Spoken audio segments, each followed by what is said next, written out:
Alright, journal. The livestock competition. The main event of the Dropstone Festival appears to be a livestock competition featuring the finest cattle from around the village. It sounds like it'd be quite fun. Both Luke and Flora seem very keen on attending, so I imagine we'll return to the site of the event when it gets underway. Unless the train gets fixed and I can't watch. Oh, the competition still hasn't started.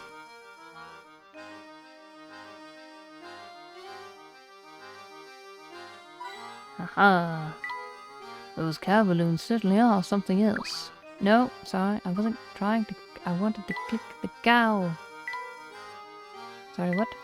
As a gentleman, I feel it is my duty to take one of these balloons.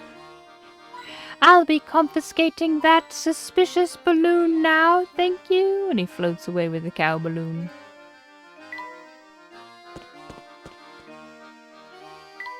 Now can we go to the left? Yes, we can.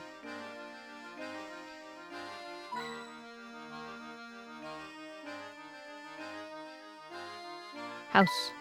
Wow, a mansion in the woods. I sure wish I had one. Just a, spare mansion in the woods.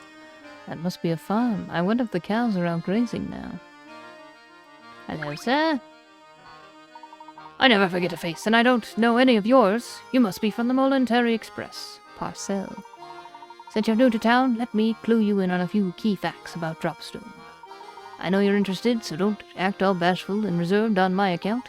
Listen, if you know one name in Dropstone, make sure it's Mr. Anderson's. Not only is the fellow swimming in money, he pretty much runs Dropstone. But he's a swell guy who treats everyone with respect, even the mailman. That'd be me, by the way. I always say you can tell a heck of a lot about people by the way they treat their local mail carrier. But even nice guys like him have troubles. I hear he spends all his time fretting about his daughter. That reminds me, I just saw a pair of unusual characters head up toward Mr. Anderson's house. The two said they were police from London, but something about them seemed downright fishy. Two people, huh? Are you referring to the inspector, to Inspector Chelmy and his assistant? Chelmy, you say? That sounds right. He said he had official police business. Said he needed to see Mr. Anderson. What possible connection could there be between Mr. Anderson and the Elysian box? Well, it seems that Mr. Anderson serves as the head of this community. It's only natural that he'd know about who and what passes through this area. He's a big fish, all right. You're right on the money about that. Heck, even the owner of the Momentary Express stops in to pay him a visit when he's in town. Yes, I bet those two officers are being waited on like kings at Mr. Anderson's as we speak. But enough chit-chat. We've got a festival going on now, so go have some fun. No, I will not. I will go off to the woods. Oh, look at that cute little store. Do we have time to take a peek inside? Can't see the harm in it. Let's go have a look, shall we? And meanwhile, try to pick your voice, Flora. I don't know what's up with you. Just like this, and then I don't know what. Aw, these are so cute. That one's kind of terrifying, though, Professor. This cat sculpture certainly is expressive. Yep, he's a cute one. Oh, if you got cats, Professor, have I got a puzzle for you? I don't. Luke, I'm allergic, no. Flipped cats. Oh, another one. Oh, no. This one's more complicated. I had a yawn. One of the three color pictures, A, B, or C, is the same picture as the black and white one displayed on the far left. Can you find which one? The only difference is that the picture on the far left has had its contents flipped left to right and its colors inverted and changed to black and white. And they moved things to prevent me trying to easily guess things.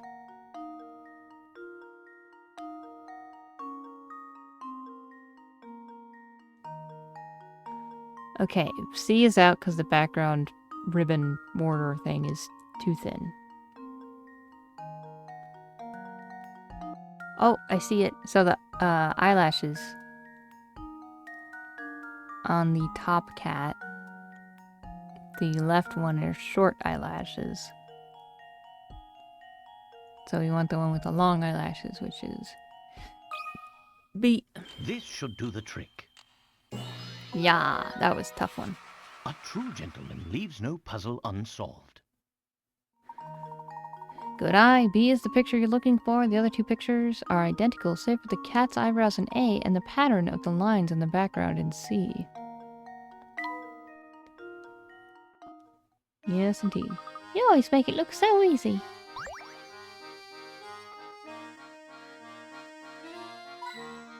Oh, those are cowbells. Okay, I was like, what are those?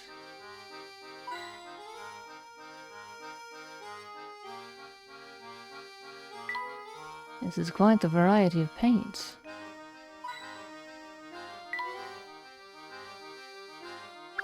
No. That sculpture sure is cute. I just love cats. And dogs. And all the animals. I love them all, Professor. I'm adopting them all.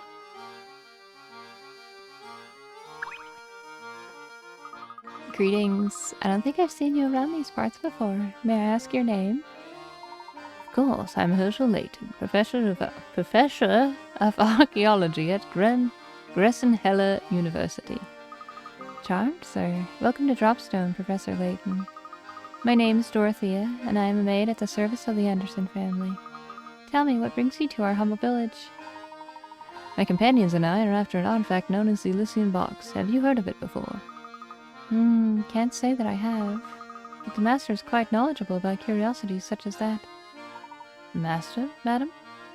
Oh yes, excuse my thoughtlessness. I keep forgetting you're new here. I'd venture there are not a single resident of our village who don't know Mr. Anderson. I see. Well, if that's at all possible, we'd very much like to meet Mr. Anderson. Normally, I'd say he'd be glad to receive you, but lately he's been preoccupied with his daughter. I don't mean to pry, but has there been some issue between Mr. Anderson and his daughter? Well, yes, just between you, me, and the wall. His daughter has been secretly planning a trip alone. Secretly planning a trip alone? Is that your way of saying she's planning to run away? Yes. And what's worse is that the Master's starting to catch on that something's going on. But after much talk, we servants have decided to cheerfully see the Master's young daughter off. So you're in support of allowing this girl to go off on her own? Why is that? Because the purpose of the trip is to fulfill the last request of the young lady's late grandmother. I see. May I inquire as to what that last request was?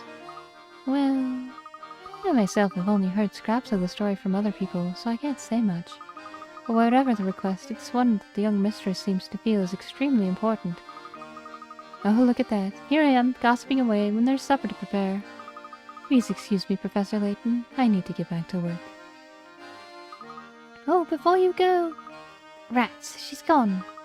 Maybe it's me, but it sounds like Mr. Anderson's daughter is leaving home more than going on a trip. And yet, for some reason, the servants are cheering her on. How odd. Yes, very. Think about the consequences should Mr. Anderson find out what's going on. The servants must have a truly solid reason if they are resolved to keep a secret like this. What could it possibly be? I'm getting the feeling Dropstone isn't as ordinary as it looks. You're not the only one, Luke. But enough speculation. Let's go explore more of the village. Okay, Professor. Are you hiding hit coins behind you? Hint coins, not hit. Okay. Do you think they had chickens in that barn? Okay, I wanted the building. Me? I'm a world traveler, but I'm stuck here until I can score a ticket on the Military Express. I was hoping for a freebie, so I told Beluga one of my puzzles to break the ice. Fortunately for me, he got all hot under the collar when he couldn't solve it. Here, maybe you'll have better luck with it. Number 45, baggage claim. What rotten luck. While trying to pick up your luggage, you find that your bag is at the very back of the pile. The baggage porter unloading luggage claims the boxes in the hold have prevented him from unloading your bag. Use your wits to move all the boxes out of the way and reclaim your luggage. Okay.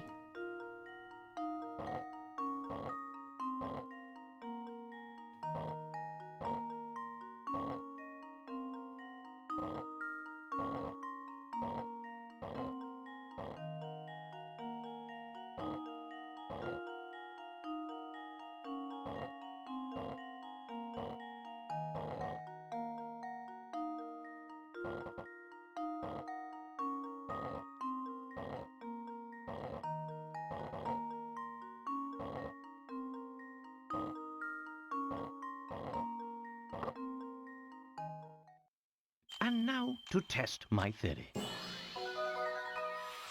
A true gentleman leaves no puzzle unsolved. There was an extra move in there. Very nice. Be sure to show the baggage porter how you did it so the next time he can get your luggage for you. You're a pretty clever bunch, aren't you? With folks like you around, we might actually solve the mystery of the Military Express. People say that the train occasionally makes a stop at a phantom town on no map. Could just be a wild rumor, though. Who knows? An unplotted town? Wow, I wonder if that's true.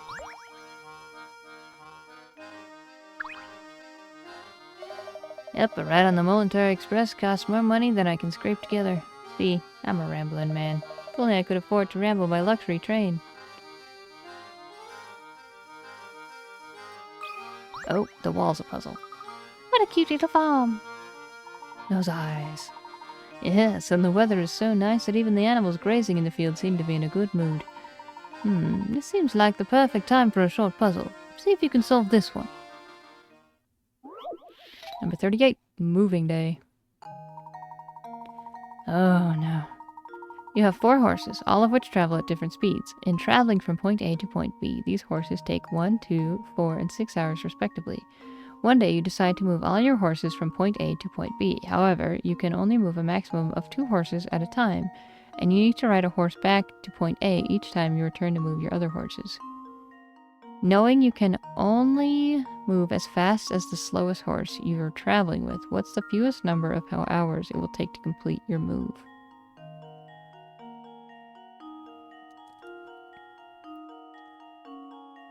Okay.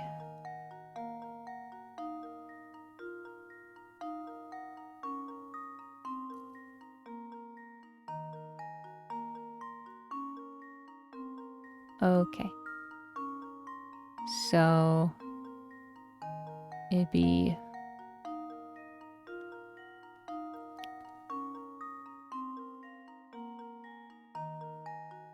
you would use this horse to go. So it'd be 6 and then 7 the way back. And then 4 and then 1 back. So it'd be 6, 7. So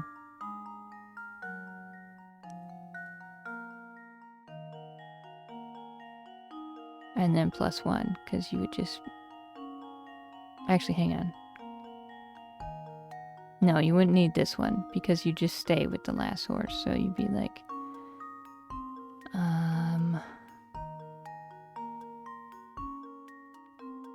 Only move a maximum of 2 horses at a time. You need to ride a horse back to point A each time to return to move your horse. Okay, so 7 plus 5. 7, 8, 9, 12, 13, 14, 15. That'd be 15 hours? No. 14 hours? Because this one would actually just be 2 hours.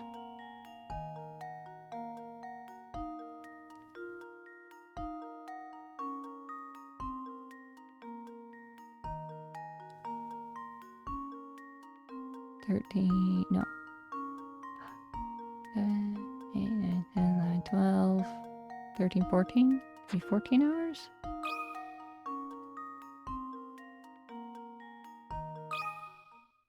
Just leave it to me. No. Well, I'm stumped.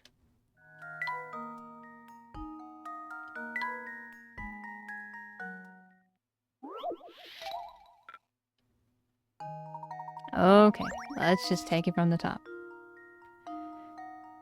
You go over there.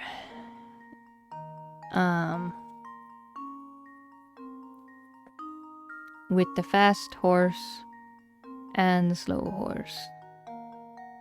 So you go there, it takes 6 hours. You go back, it takes 1 hour. You go forward with the other horse. That's 4 hours. And then you go back, and that's 1 hour. And then you 2 horses here it takes 2 hours. 6, 7, 8, 9, 10, 11, 12, 13, 14.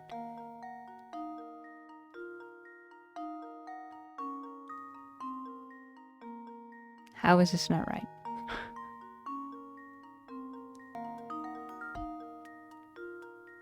Hang on. When crossing back over from B to A, you want to move as quickly as possible, so make sure you put yourself in a position to cross over to A on the 1-hour horse when possible. However, if you always make traveling back on your 1-hour horse your top priority, you may end up wasting time on other legs of the journey. Don't assume you always need to return from B to A on the 1-hour horse. What?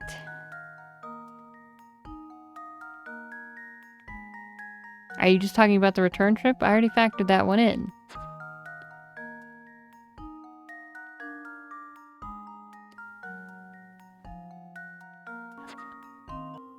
They're going to explain it, and it's not going to make sense. In order to move all your horses from A to B in the shortest amount of time, you'll need to cross over from A to B 3 times and return from A to B twice.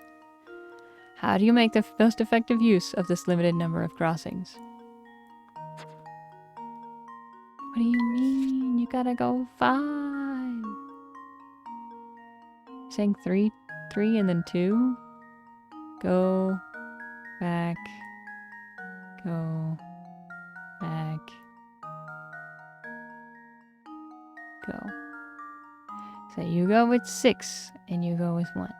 And then you go with 4. And then you go with 1. And then you go with 2.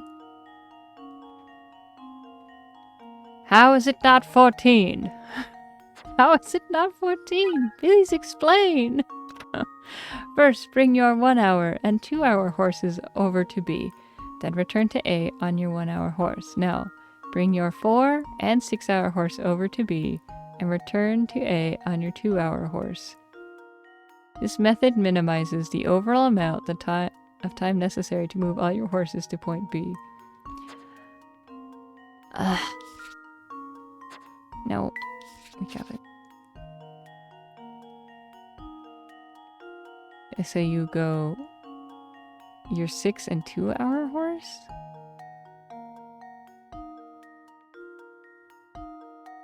Is that what they said? Your 1-hour and 2-hour horses over to B.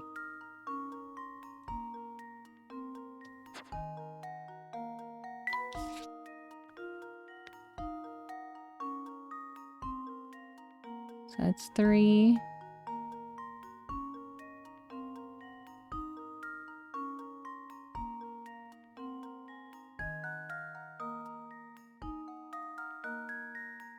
And 1.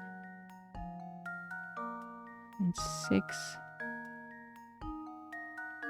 2. No. Why can't I retain information for more than 2 seconds?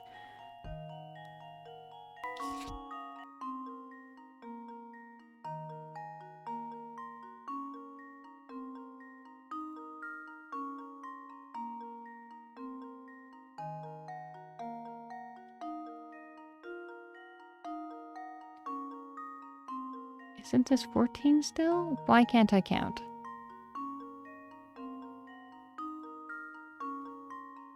Oh, it'd be... Okay, hang on. 2, 3, 9, 10, 11, 12, 13. So it'd be 13?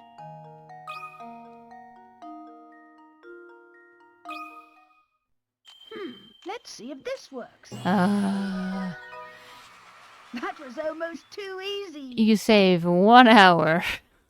Oh my gosh.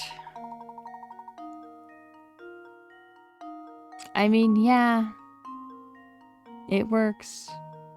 I get it. I don't know, man. I don't think I'd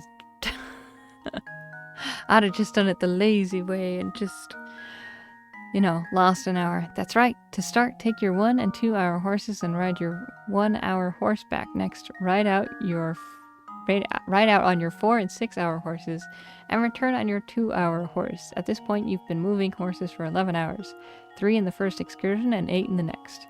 Now you should be back at point A with your 1 and 2-hour horses. Ride them both across to point B to finish the task in 13 hours. Oh my gosh. Animals out on the farm sure look like they're enjoying the sun. Of course, Luke. Animals enjoy being surrounded by nature as much as you and I do.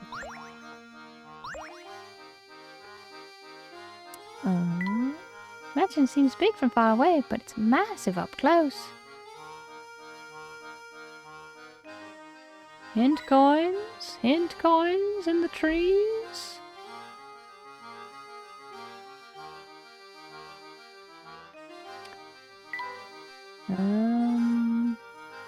Oh, this way? Apparently can't go to the mansion. Wowee, look at the size of that mansion. I bet you could get lost in there. It is impressive, to say the least. I'm sure that massive manor belongs to Mr. Anderson. So that's where Inspector Chelmy and his assistant went, right? I'd like to see this place myself. Can we go take a look? No, for now I think our best course of action is to gather what information we can in the village. Besides, I imagine the Andersons have their hands full with the 2 guests they currently have. That's a cute little piece of waterside construction. You from the mansion must be out of this world.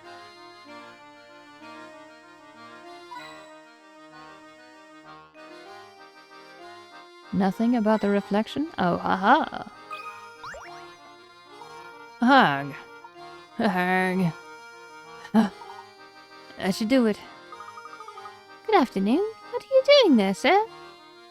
Me? Oh, I'm just doing a little fishing in this here lake. Sounds like a lot of work. Have you had much luck? Actually, that's a good question. Now that I think about it, how many have I managed to catch today? Number 33, fishing net.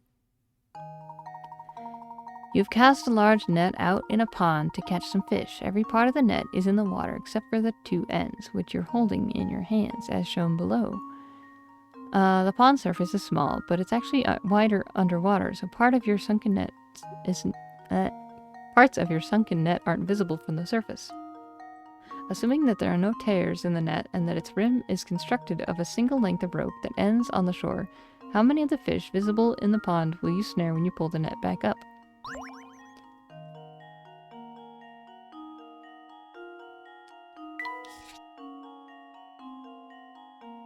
One. Hang on.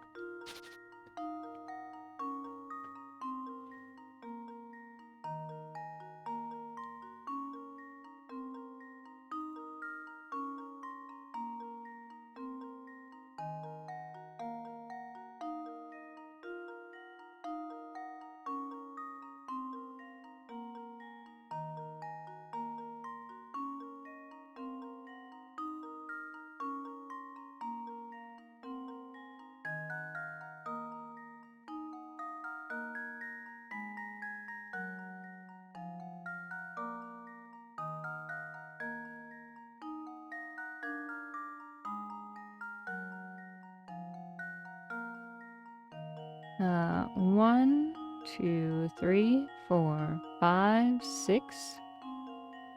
It's hard to see him. 1, 2, 3, 4, 5, 6. 7. Okay, I think, yeah, I was like, I think that one was in there. So 7.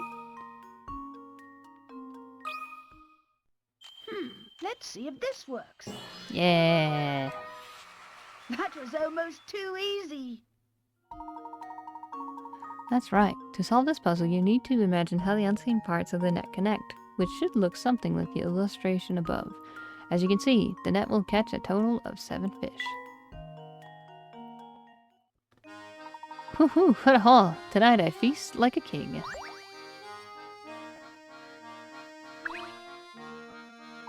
Fish here are so tasty because the water is as pure as can be.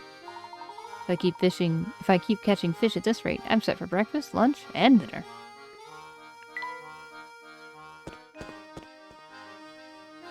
Hello. Yeah. Professor, I think this fellow here fell asleep standing up.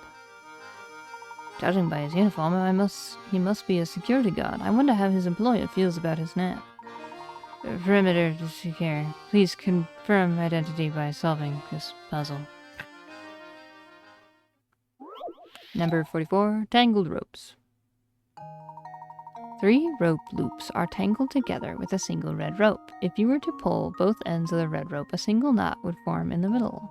Can you figure out how many of the rope loops would get caught in this knot when it forms? Remember, even if a loop appears to have been pulled into the knot, you shouldn't count on it. You shouldn't count it in your answer if you can pull the loop free of the red rope with a tug. Okay.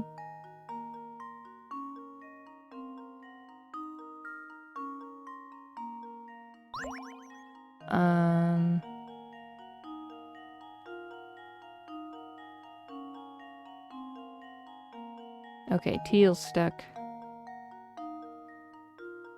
Because it goes around the band. Hang on.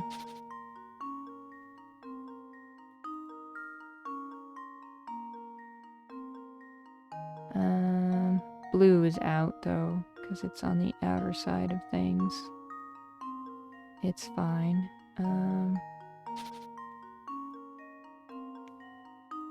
Yellow. Yellow is stuck. 2.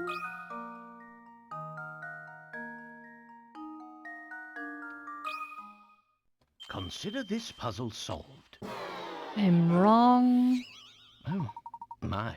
This one is quite formidable. Make sure you examine every detail of the picture carefully.